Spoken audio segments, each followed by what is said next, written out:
마태복음 2장 1절에서 12절 말씀을 교독하도록 하겠습니다. 헤롯 왕 때에 예수께서 유대 베들레헴에서 나시매 동방으로부터 박사들이 예루살렘에 이르러 말하되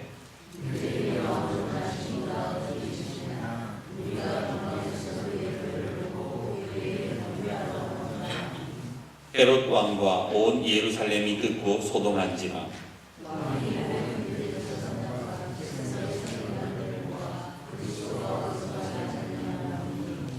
이르되 유대 베들레헴이오니 이는 선지자로 이렇게 기록된 바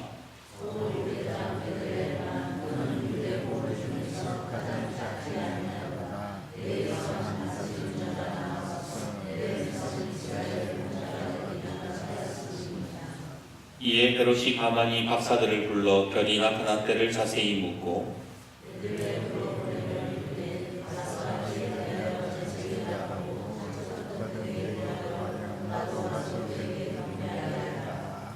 박사들이 왕의 말을 듣고 갈새 동방에서 보던 그 별이 문득 앞서 인도하여 가다가 악이 있는 곳 위에 머물러 서 있는지라.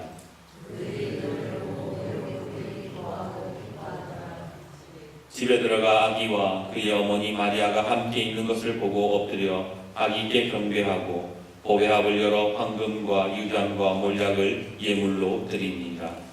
그들은 꿈에 헤롯에게로 돌아가지 말라 지시하심을 받아 다른 길로 고국에 돌아가니라.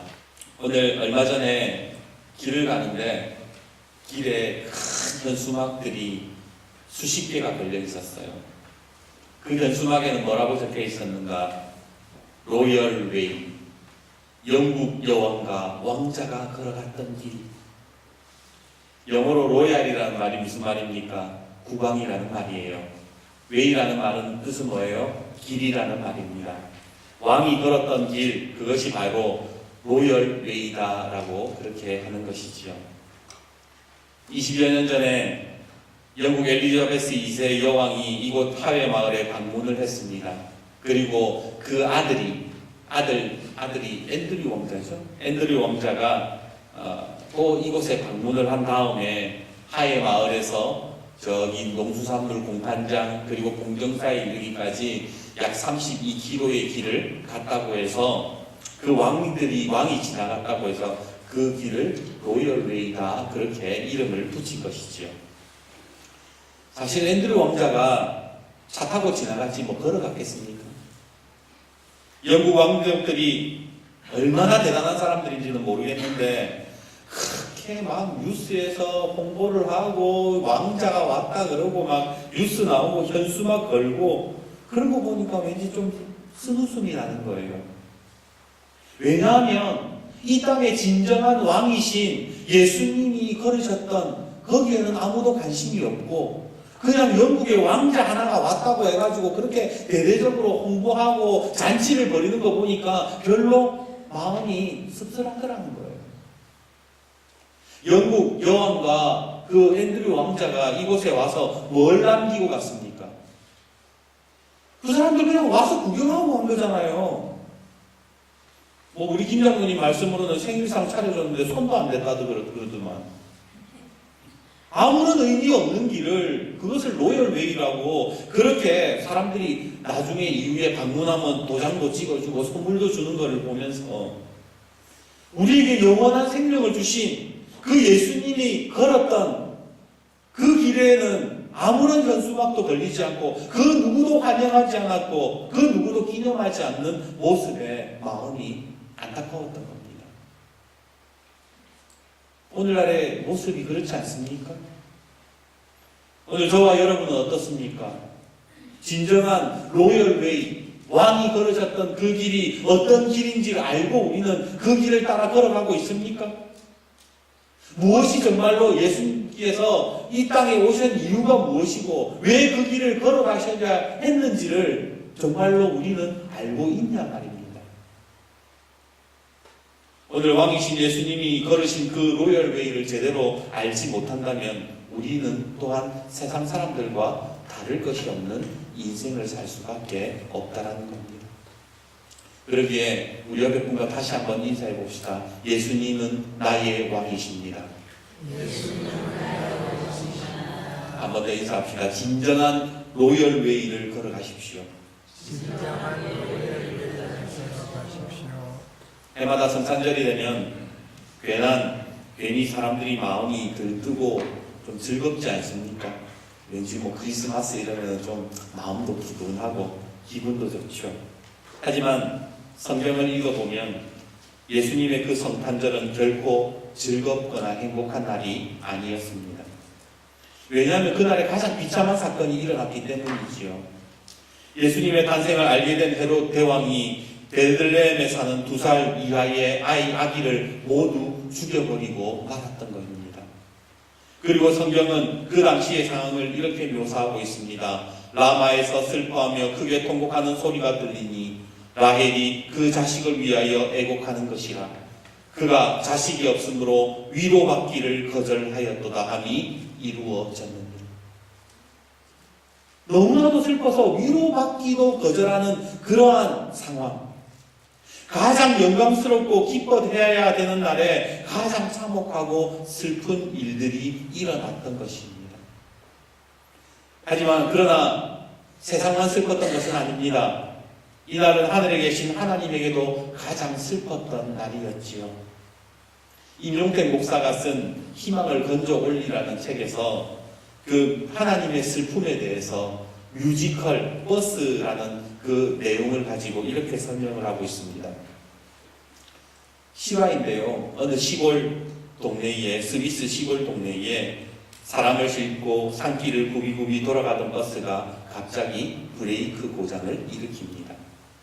한쪽은 절벽, 다른 한쪽 역시 낭떠러진 내리막길을 내려가는 버스는 그 버스 기사는 멈출 곳을 찾아 아주 위험하고도 급하게 가파르게 그 밑을 내려가고 있었지요. 그때 버스 기사는 버스를 세울 수 있는 건초동이 하나를 발견하게 됩니다. 하지만 그 건초동이 앞에 아이 하나가 놀고 있는 거예요. 이렇게 버스가 돌진하면 아이는 죽을 것이 뻔하고 아이를 피해 차를 핸들을 돌리게 되면 버스 안에 있는 승객 7명이 죽게 됩니다. 앞으로 갈 수도 없고 옆으로 피할 수도 없는 그야말로 진퇴양난의 상황에서 운전기사는 결단을 내려야만 했지요. 결국 그 운전기사는 승객을 살리기로 선택을 하고 어쩔 수 없이 아이를 치고 넘어가 건초더미에 차를 박아 가까스로 멈춰서게 했습니다. 버스에서 살아남은 승객들은 2가지 반응을 보였습니다. 하나는 자신이 치어 죽인 아이를 부둥켜 안고 오열하는 기사를 보고 함께 우는 사람들. 또 다른 하나는 가엾은 어린아이를 무참하게 받아서 죽인 기사를 손가락질하는 사람들. 그러나 사람들은 한 가지 사실을 알고는 더 이상 아무도 입을 열지 못했지요. 바로 죽은 아이가 버스 기사의 아들이었던 것입니다. 그리고 그 뮤지컬 버스의 노래 마지막 가사가 이렇습니다. 누군가가 사랑했기에, 누군가가 희생했기에 우리는 새로운 삶을 살게 되었습니다. 버스 승객을 살리기 위하여 자기 아들을 죽게 만든 버스 운전기사의 마음이 곧 하나님의 마음이라는 거예요. 성탄절날 하나님은 그렇게 마음이 아프셨던 겁니다. 예수님이 이 땅에 왕으로 오셨을 때의 상황을 한번 생각해 보십시오. 세상 누구도 예수님을 왕이 오셨다고 반기지 않았으며 아이를 잃어버린 어미들의 울부짖음이 온 동네에 퍼졌고 아들을 죽여야만 했던 그 하나님의 아픔, 그 슬픔, 그것이 온통 가득했던 것입니다. 예수님이 이 땅에 왕으로 걸으셔야 했던 그 로열 웨이는 영국 여왕이 걸었던 길과는 전혀 차원이 다른 아픔과 슬픔을 짊어지고 걸어야 했던 외로운 길이었고 고달픈 길이었습니다. 그런데요, 누군가 이 사람들을 사랑하기 위해서 이 땅에 오신 그 고통의 길을 선택하신 예수님의 그 길조차도 가로막아서는 자가 있었지요. 누굽니까? 바로 헤롯이었습니다. 그는 에돔 사람으로 로마 황제에게 온갖 아첨을 떨어서 유대를 다스릴 수 있는 권력을 부여받은 자였습니다. 역사가에 의하면요, 그는 질투가 많고 얼마나 교활하고 잔인한 사람이었는지, 그 사람에게는 10명의 부인이 있었는데 자기가 가장 사랑했던 둘째 부인 미리암네를 의처증 때문에 죽여버립니다. 자기의 권력을 유지하기 위하여 자기의 아들들마저도 다 죽여서 없애버릴 만큼 권력욕이 강했던 사람이 바로 헤롯이라고 그렇게 증언을 하고 있지요. 그런 자가 유대인의 왕이 나셨다는 소식을 들었으니 가만히 있을 리 만무했습니다. 결국 그날 밤 유대인 영아 대학살 사건이 일어나게 된 것이지요. 우리가 영적인 눈으로 볼 때요, 헤롯은 예수님의 그 로열웨이를 가로막았던 자였습니다. 그런데요, 오늘 말씀을 묵상을 하면서 이런 생각이 듭니다. 나 역시도 헤롯과 다를 것이 없구나. 왜냐하면 나 역시도 하나님의 예수님의 그 길을 가로막을 때가 많았다라는 겁니다. 목사님이 뭘 그렇게 끔찍한 짓을 했다고 헤롯과 자기 스스로를 헤롯이라고 이야기합니까? 라고 물을 수 있지만, 여러분, 헤롯이 처음부터 그 천인공노할 짓을 하려고 했던 것은 아닙니다. 원래 계획했던 일이 아니에요. 그저 자기 권력을 유지하고 스스로 유대인의 왕으로 사는 것에 만족했던 인간이었습니다. 그런데 왜 그런 끔찍한 짓을 저질렀습니까? 바로 자기가 다스리고 있는 땅에 새로운 왕이 태어났다는 소식을 듣고 나서부터 그랬다는 거예요.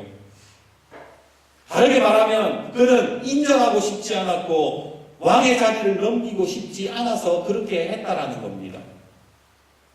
그런데 오늘 우리가 신앙생활하면서 보면 우리의 마음속에도 예수님을 왕으로 인정하고 싶지 않은 마음들이 있지 않습니까? 여전히 예수님은 나의 왕이십니다라고 고백하는 그런 삶이 아니라 내가 원하는 대로, 내가 바라는 대로, 내가 이루고자 하는 대로 그렇게 살아가려고 하는 헤롯과 같은 심령이 우리 속에 있지 않느냐 말입니다. 예수님이 그러시잖아요. 마음속에서 너 용서해라, 너 사랑해라, 베풀어라, 나누어라, 섬겨라. 그런데 우리는 그것을 인정하고 싶지 않는 거예요. 오히려 헤롯처럼 잔인해져가지고 나누고 섬겨야 되는데 갑질하는 일들이 일어나고요. 사랑하고 용서해야 되는데 2배, 3배로 짓밟고 싶은 마음들이 내 속에서 막 자꾸만 생겨나더라는 겁니다. 그게 바로 헤롯이지요. 그게 바로 헤롯과 같은 마음 아닙니까? 예수님을 왕으로 인정하고 싶지 않는 것, 그것이 바로 헤롯인 겁니다. 선한목자교회 유기선 목사님은 그 칼럼에서 이런 이야기를 한 적이 있습니다. 예수님을 기다리는 대림절에 우리가 해야 될 것은 내 마음속에 있는 헤롯을 제거해야 되는 일입니다. 예수님을 기다린다는 게 뭡니까? 예수님을 바라본다는 게 뭡니까? 내 속에서 내가 주인이 되고자 하는 그 헤롯을 없애버리는 게 바로 대림절의 정신이라는 거예요. 예수님이 나의 진정한 왕으로 모시는 그것을 기다리면서 헤롯을 제거하는 것, 그것이 대림절에 우리가 해야 될 일이라는 겁니다. 오늘 우리가 예수님을 왕으로 모시지 않는다면, 예수님을 인정하려고 하지 않는다면 우리는 헤롯처럼 또 언제 로열웨이를 막아서는 자가 될지도 모릅니다. 그렇다면 오늘 우리가 헤롯과 같이 왕의 길을 막아서는 자가 아니라 진정한 로열웨이를 따르는 자가 되려면 어떻게 되어야 되는가? 첫 번째, 예수님을 바르게 예배해야 되는 거예요. 우리 11절 말씀 같이 한번 읽어봅시다. 11절. 오늘 본문 11절 말씀을 같이 읽겠습니다. 시작. 집에 들어가 아기와 그의 어머니 마리아가 함께 있는 것을 보고 엎드려 아기께 경배하고 보배합을 열어 황금과 유향과 몰약을 예물로 드리니라. 오늘 우리가 헤롯이 안 되려면요, 온전한 예배를 드릴 수 있어야 된다는 거예요. 예수님은 나의 왕이십니다 말로만 하는 그런 인생이 아니라 정말로 하나님 앞에 예배를 드릴 수 있는 인생인가? 예배라는 게 여러분 무엇입니까? 하나님을, 예수님을 나의 왕으로 인정하는 게 예배예요. 그런 찬양이 있잖아요. 왕이신 나의 하나님, 내가 주를 높이고 영원히 주의 이름을 송축하리이다. 이게 예배예요. 왕이신 나의 하나님, 내가 주를 높이고 영원히 주의 이름을 송축하리이다. 이게 예배라는 거예요. 많은 분들이 성경을 통해 주님을 만났다고 하지만 저는 철학을 통해서 주님을 만났습니다. 아무리 철학을 공부해도 인생에 답이 없고 답답함이 해결되지 않을 때에 그때 주님을 만났습니다. 어떤 분들은 성경을 알기도 전에 기적을 통해서 주님을 만나고 사람들과의 만남 속에서 주님을 경험하는 사람들도 있습니다. 오늘 동방 박사들 보십시오. 그들은 성경을 몰랐던 사람들입니다.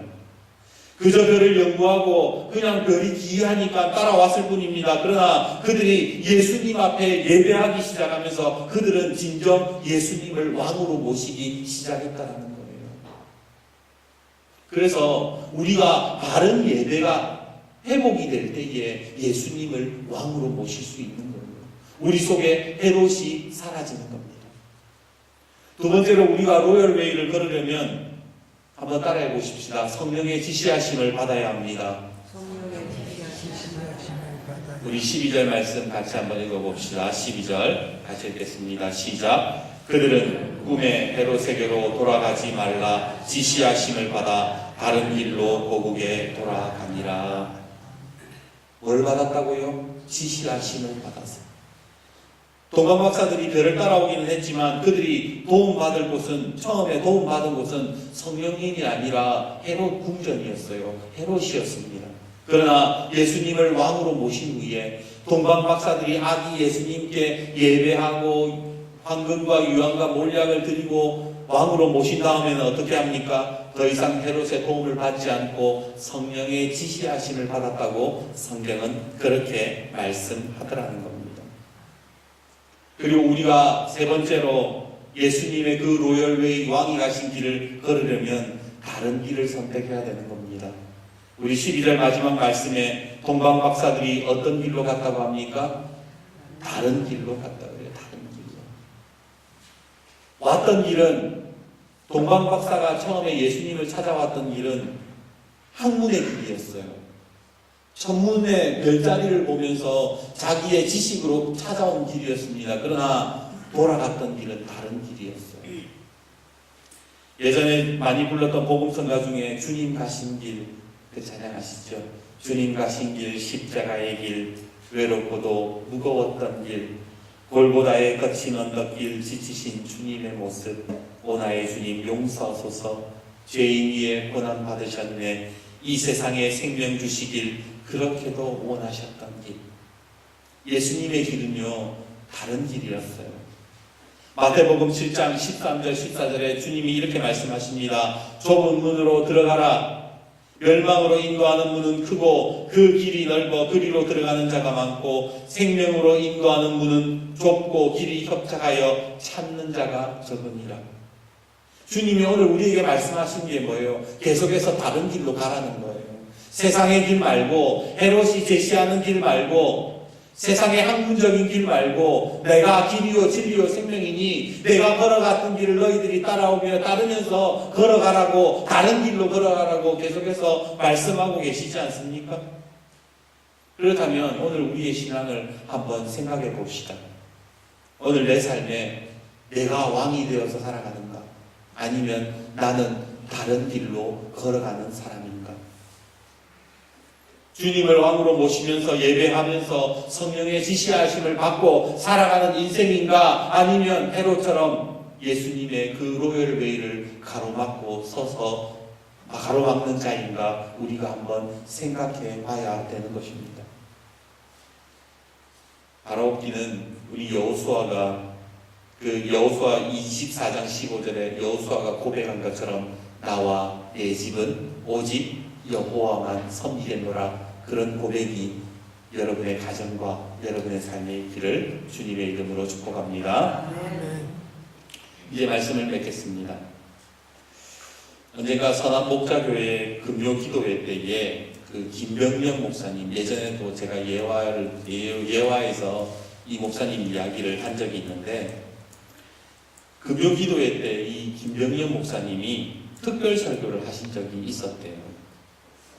왜 이 목사님은 바람 불어도 괜찮아라는 책으로 잘 알려진 분인데, 사모님이 젊은 나이에 뇌경색으로 쓰러졌고 7년 넘게 그 사모 안에 병수발을 하면서 하나님과 동행한 이야기를 쓰신 분이지요. 그게 바로 바람 불어도 괜찮아라는 책입니다. 근데 그분이 이제 초청을 받은 거예요. 선한목자교회에 초청을 받아서 금요 기도회 때 성도들한테 어떻게 설교를 했는가. 여러분, 기도한다고 모든 병이 다 낫는 것은 아닙니다. 그랬다는 거예요. 아니, 응답 받으려고 온 사람들에게 기도한다고 다 낫는 건 아니라고 하니까 얼마나 성도들이 당황을 했겠습니까? 근데 왜 그런 설교를 하셨을까? 내용인즉슨 이 목사님이 개척교회를 시작한 데다가 사모님이 그렇게 되고 나서 그렇게 되었으니 얼마나 많은 기도를 하셨겠어요. 정말 안 해본 기도 없고 누구보다 열심히 기도했대요. 그런데 어느 날 기도하다가 문득 이런 깨달음이 오더랍니다. 아무리 기도해도 해결되지 않는 문제도 있겠다. 그런 생각이 들더라는 거예요. 그렇게 된 이유가 회의감이 들어서거나 아니면 믿음이 부족해서거나 아니면 내가 하나님한테 삐져서 그렇게 마음이 든 것이 아니라 주님이 원하시는 것이 자기가 원하는 것과 다르더라는 것을 깨달았다는 거예요. 오늘 우리가 기도하는 내용들을 보면 우리가 하나님 앞에 명령할 때 많잖아요. 하나님, 이거 꼭 들어주셔야 됩니다. 어떤 일이 있어도 이것만큼은 하나님 꼭 응답하셔야 돼요. 마치 내가 왕이 되어서 하나님 앞에 요구하고 자기의 주장을 관철시키는 모습들이 우리 속에 있지 않습니까? 다르게 말하면 내 마음속에 내가 왕이 되어가지고 하나님을 자꾸만 이리저리로 움직이려고 하는 내 모습, 내가 주인이 된 모습들이 있더라는 거예요. 그 목사님이 깨달은 게 뭐냐면 예수님이 나의 왕이신데, 예수님 그 왕이 나의 주인이신데 주님이 말씀하시는 것에 순종하는 게 진정한 기도가 아닐까라는 것을 깨달았다는 거예요. 그래서 그때부터 기도화가 바뀌기 시작했습니다. 무엇을 해달라, 바꾸어달라라는 기도보다는 품게 해달라는 기도, 감당하게 해달라는 기도를 하게 되셨다는 거예요. 그러면서 이렇게 기도합니다. 주님, 저는 여전히 주님의 기적을 포기하지 않았습니다. 여전히 아내가 회복되기를 기도합니다. 그러나 저에게 약함 가운데에 살아가는 법을 알게 해주시고 살아가며 사랑하는 법을 가르쳐 주십시오. 있는 모습 그대로 받아들이게 해주십시오. 그렇게 저는 졸라대기 시작했습니다. 기도하면서 식물인간이 된 아내 곁에 머물고 아내에게 말을 걸고 아내를 사랑하며 살아간다고 그렇게 간증을 목사님은 했던 것이지요. 오늘 우리의 삶도 그렇습니다. 삶이 어려울 때에 우리는 상황을 바꾸고 싶어 해요. 뭔가 변화시키고 싶어 합니다. 자기가 원하는 시간에 취직하고 자기가 원하는 시간에 밥 먹고 기도 응답도 자기가 원하는 때 자기가 원하는 방법으로 이루어지기를 원하는 것이 우리의 모습 아닙니까? 그러나 이런 마음이 오히려 진정한 기도의 역사, 하나님의 은혜를 가로막을 때가 있다는 것을 우리는 모릅니다. 내가 주인이 되면요, 자꾸만 하나님의 뜻과는 다르게 내가 왕이 되려고 한다는 거예요. 오늘 예수님이 걸으셨던 길을 한번 생각해 보십시오. 왕이 걸어가셨던 그 길은 주님이 바라는 시간, 주님이 원하는 상황, 주님의 방법이 아니었습니다. 오히려 하나님께서 택하신 방법이었지요. 히브리서 12장 2절은 주님이 오히려 참으심으로 이 모든 길을, 왕의 길을 걸으셨다고 그렇게 증언합니다. 믿음의 주요 또 온전케 하시는 이 예수를 바라보자. 그는 그 앞에 있는 기쁨을 위하여 십자가를 참으사 부끄러움을 개의치 아니하시더니 하나님 보좌 우편에 앉으셨느니라. 예수님은 그 모든 길, 로열웨이를 다 참으셨던 길이라고 그렇게 성경은 말씀하고 있더라는 겁니다. 그렇다면 이 대림절 기간 우리가 그 로열웨이를 따라가는 사람, 그 길을 예수님이 지나가셨던 그 길을 걸으려고 하는 사람들 어떻게 걸어야 되겠습니까? 우리도 참고 기다리고 예수님을 나의 왕으로 모시면서 걸어가야 될 줄 믿습니다. 아멘. 오늘 세상 사람들이 여왕이 지나가는 길도 찾아다니고 도장 찍고 선물도 주는데 오늘 주님을 왕으로 모시고 사는 사람들이 그 길을 외면해서야 되겠습니까? 오늘 왕이신 예수님의 길을 묵묵히 따라가면서 주님과 함께 고난의 자리도 영광의 자리도 함께 누리시는 그런 믿음이 저와 여러분에게 있기를 주님의 이름으로 축복합니다. 아멘. 기도하겠습니다.